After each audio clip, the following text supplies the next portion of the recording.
All right, I am back. Had a long social studies lecture on there that was taking up some space.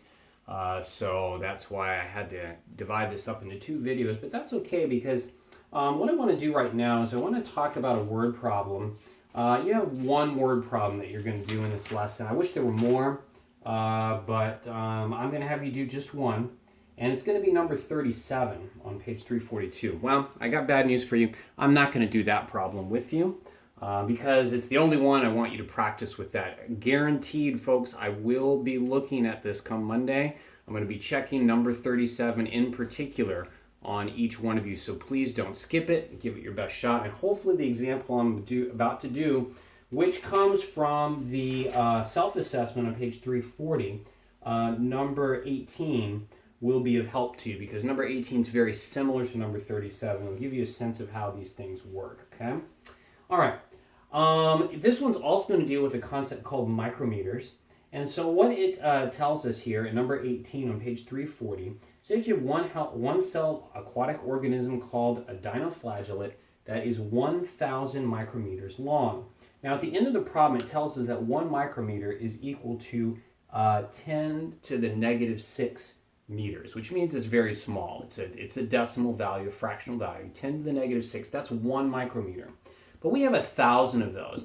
And rather than just doing times 1,000, which you could do, the only thing is if you're going to do 10 to the negative 6, you have to make sure you know how to use the negative 6 on your calculator. And for this, you don't need a calculator to do this. This can all be done mentally. You just have to rewrite 1,000 as an exponent, which in this case is going to be 10 to the third power.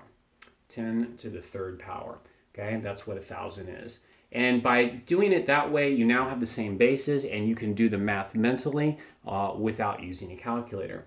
So because we have the same bases, we can go ahead and multiply this. And again, remember, this is 1 micron.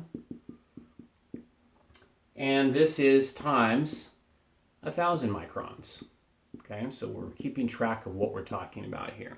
Okay, so 1 micron times 1,000 microns, that's going to give us a new length, right? That length is going to be 10 to the negative 3. How do we know that? We did negative 6 plus 3. Remember, we can add our exponents, right? So we have 10 to the negative 3. And then what we're going to do is, it says the microscope magnifies the dinoflagellate 100 times. So the microscope is going to make it even bigger. It's going to multiply it 100 times, right? So we're going to go ahead and multiply 10 to the second power. Where did I get 10 to the second power from, right? Okay. This is the where I got 10 to the second power was that's 100. 10 times 10. 10 to the second power. And again, it now has the same basis, so now we can simply add the exponents, okay?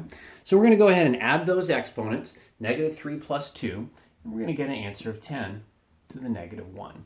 And that is the answer to our question. What is the magnified length of the dinoflagellate in meters? It is 10 to the negative 1. And that is obviously a lot bigger than 10 to the negative 6, which makes sense, right?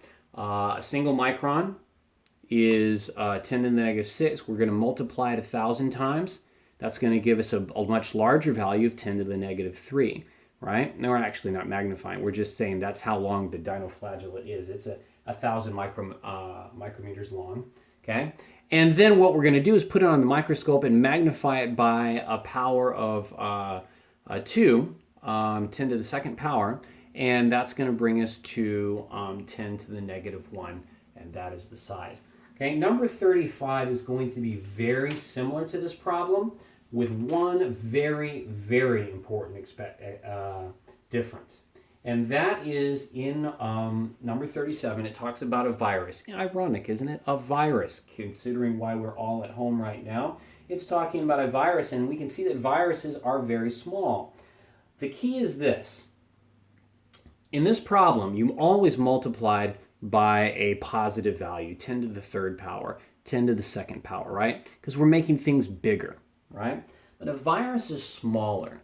So guess what? We are not going to be multiplying by a positive exponent in this case. Even though it says 1,000 times, it's not times 1,000, okay? Because it says 1,000 times smaller, okay? So think about what you're going to need to do in this problem that's different from this problem that we've just done in number 37. What's going to be different in how you put this together? It's going to be very similar to what we just did here.